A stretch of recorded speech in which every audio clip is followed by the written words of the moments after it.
Hello YouTube, welcome back. It's the end of July 2025 and insiders in the Northern Rivers know that this is the most beautiful time of year. Never mind the summer, the surf and all that sort of stuff. It's late winter when the air is nice and low humidity, plenty of sun and lots of promise in macadamia trees for the coming season. And we're facing an interesting week. We're going to have a very important MAC group industry meeting this week, held by the AMS. It's going to be held up in Dorreby. But I thought in advance of that, I'd come and sort of canvass a couple of issues while we have a quick whip around the macadamia growing areas of the Northern Rivers to see what's going on with the trees. I'm down here at what I believe to be the Dory's farm in Newrybar Swamp Road, in the base end of Newrybar. I think it still is. And their trees, which I've been monitoring for a while now, have they look very healthy. And there's no signs of out of season flowering on these, which means it's either already happened or the trees are behaving themselves.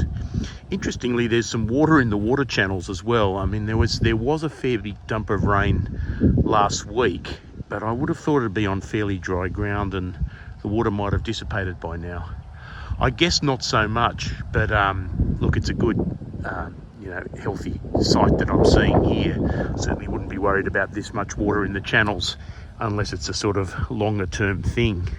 But happy trees, no super good signs of flowering just yet. So that's what it's like close to the coast. Let's move inland a little bit. Now we're inland a little bit at McLean's Ridges, and you'd have to be a real long-term subscriber to work out whose farm I was on at the moment. Although actually I've been contacted by a couple of subscribers who've told me that they've watched every video I've done since the beginning. My response to which is always, what the hell did you do that for? I'm on Nick Savage's farm, and if you want a big introduction to that, go to episode 2 of the Macadamia show, which I think is all of 5 years ago. And with his permission, he's not here, but he's given me permission to go through his farm a little bit. And I think I'm looking at an A38 here. I'm sure if he was here, he'd be able to tell me. And we're looking at some very early flowering. I don't know if you call it out of season, because look, here's what you might say is an out of season flower that hasn't opened yet, but there's a bunch of new flowers coming here. You can see the bases of new racemes all the way there, and yet we've got some out of season nut, well out of season. Doesn't look like it's dropping anytime soon. And like A38s, which it almost certainly is, it's a matter of stick tights. And so you can see the level of confusion we've got in macadamia trees from the last season. We've got open flowers, developing flowers and nut all at the same time. It's the end of July. Now, Nick's advice to me is, from what he's seeing around the place, the further inland you go in the Northern Rivers, the more advanced the early season flowering is. Now, Pierce's Creek's only a few k's in from the sea. It's certainly not as far in as Rosebank, and he says Dunoon and Dorreby are flowering fairly heavily. So Dorreby is where we're going to be going for the MAC group in a few days. It's being hosted at a member's farm, and that's very generous of them to do that. I don't know how much I'm going to be able to film there, but I'll obviously bring you what I can. The AMS used to video all these MAC groups and make the videos available to farmers, but they stopped doing that and stopped filming AusMac for the last AusMac. The reason being, they want farmers to come in and actually attend the meetings. I'm not really a fan of that. I think that's a bit of a slippery slope when, we all pay membership fees, but not all of us can get to the meetings. I don't see why that results in discrimination on who can have information and who can't, since we all pay for it anyway. But yeah, there's a real mishmash of stuff happening here, and this won't be an A38. This is a different style of flower, but definite out of season flowering happening there. Those flowers would be available for pollinating right now. And we're walking into some areas where not even Nick knows what the trees are. They're looking sort of like 344s, 741s. Here we go. Heaps of yeah, that's flower that'll come out when it's meant to. And on the next branch, a flower that's already out. So one of the things we're going to be talking about at this meeting is what went wrong with the 2025 season. What are the challenges, I guess, presented by climate change? Are there any adjustments that we need to make for pest control, nutrition, that sort of thing? The kind of stuff I've been talking about in the latest videos without giving anyone some answers, because the people who have answers for this really are scratching their heads too, and it's fairly important. If you're not a member of the AMS and you're in this industry, or you let your membership lapse, look, I'd recommend having another look and rejoining it. No, they're not perfect, and they don't do, sometimes half of what I would like them to do, but this kind of information is going to be beneficial.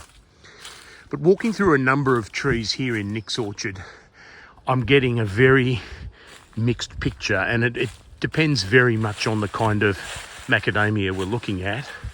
But there's some pre-season flowering, but not enough, I don't know that I'd really be spraying it. We'll see what the experts say in a couple of days. And also, the early season flowering doesn't seem to have put a stop to the tree flowering also when it's meant to flower. And so when we're looking ahead for the 2026 crop, obviously we've got the potential of a nice year, provided, we protect the flower perhaps, and we, go to that next level of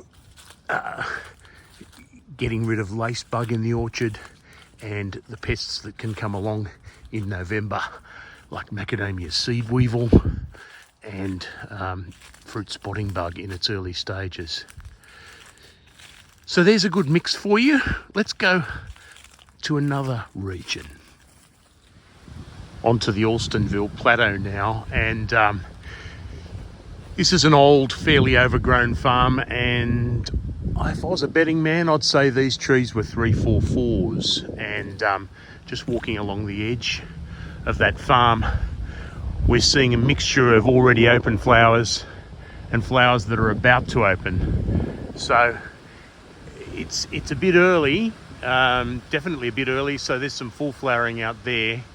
There's some racemes that I can see again that may come out when they're supposed to, but the flowering here is really pretty early. Is that a bad thing? I think on balance it is, but it's probably manageable. The trees, despite, obviously there's no growth in between it. It really looks a little bit like nutkin in the sense of, if they're 344s, they'll do better with a good prune or good cutting down. But on the edge of any block, you'll always see a reasonable flowering performance because there's good exposure to the light on those edge trees. Having said that, look, is it going to be a bad season for this sort of tree? I don't know. And look, one of those issues that we're going to have to explore in group discussions is whether or not we would spray now with this mix of flowering on the tree, and whether we'd try and protect the nut that results from flowering this early in the season, as opposed to treating that as a bit of a write-off and going in hard to protect the flowering that happens when it's meant to. And we'll have the assistance of a man called Jeremy Bright, who is very bright. He's from the New South Wales DPI. He's written the new Macadamia cultivation guide along with a couple of colleagues, and everything he says, I find, is very worth listening to. On to the next place. Moving on to Tregeagle now. And this one made me break in my tracks. I'd seen pruning, I'd seen a lot of work being done on farms, and I smelt a couple of burn-offs. And if you're wondering what burning macadamia trees smell like, it is. And whether it smells like roasted macadamias, no it doesn't. No it doesn't. However, look at this. Piles and piles of what would be a manure and wood chip blend. You can see the chips if you look closely enough, or if you have a bigger screen. But someone is going all in. That is a huge, huge amount of material to be putting down on an orchard this time of year, or in fact any time of year. So, you know, I mean, look, there's definitely true believers on this road, a fair few hardcore macadamia farmers who do a good job.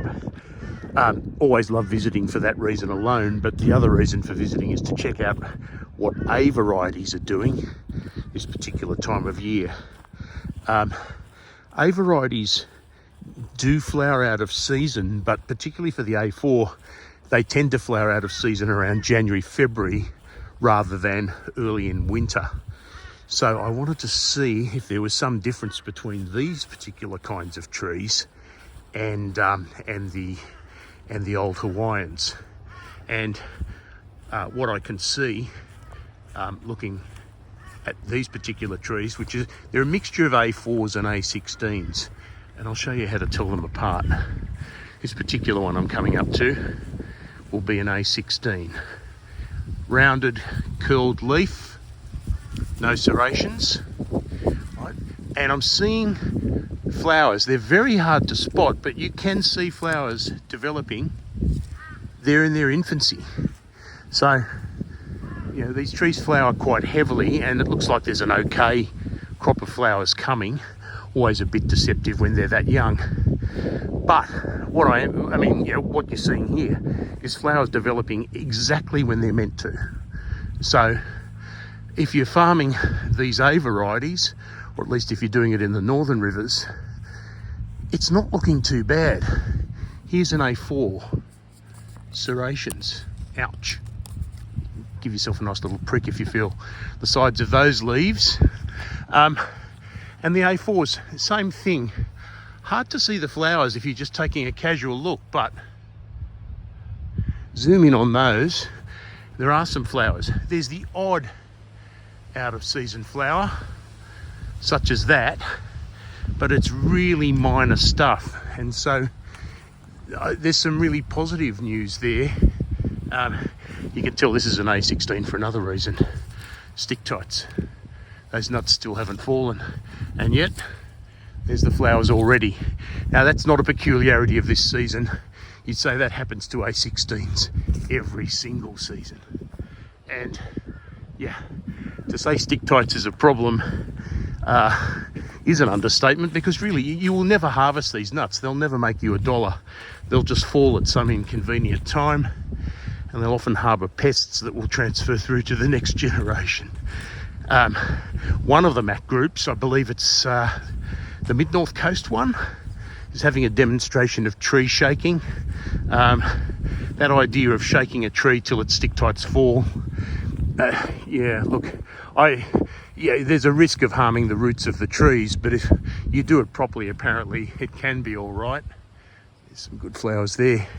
The problem with stick tights is you really need to give it a hard shake to get stick tights down. So the trees that respond best to shaking, ironically, are the trees that usually don't have a problem dropping their nuts in the first place. But there have been some devotees of A16s who started growing them again simply because you could shake them.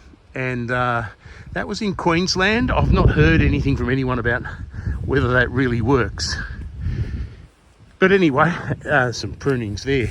But anyway, back on topic. Look, the A's seem to be doing okay in the northern rivers, and so if you had a mixed bag orchard where you've got some A's and some Hawaiians, we're going to need to talk about doing different things to those different parts of the orchard.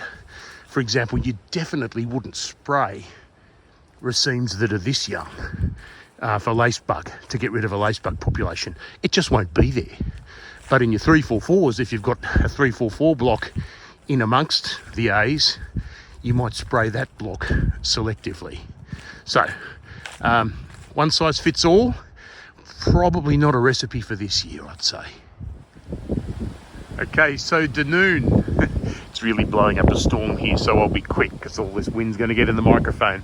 Now, here's some really old Hawaiians, and it's going to be very hard to see from this distance. I can't really zoom in very much, but from what I can see, up the tops of the trees is the tail end of a lot of pre-season flowering that's pretty much finished, because there's a fair few bare racemes on the tree as well. I can't, for the moment, see signs of flowers that are meant to be coming out when they're meant to. They probably are there, but yeah, there's definitely been a whole rash of pre-season flowering, out of season flowering on these trees, and they don't look in the world's best shape to repeat the performance in spring.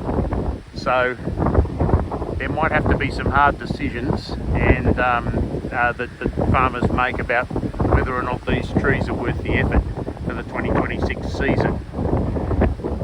The Mac group itself will be at Dorreby, which is, you probably lump in with Dunoon as being roughly the same sort of climate, you know, close to a ridge facing westwards. I'm not going to take this video any further west than this.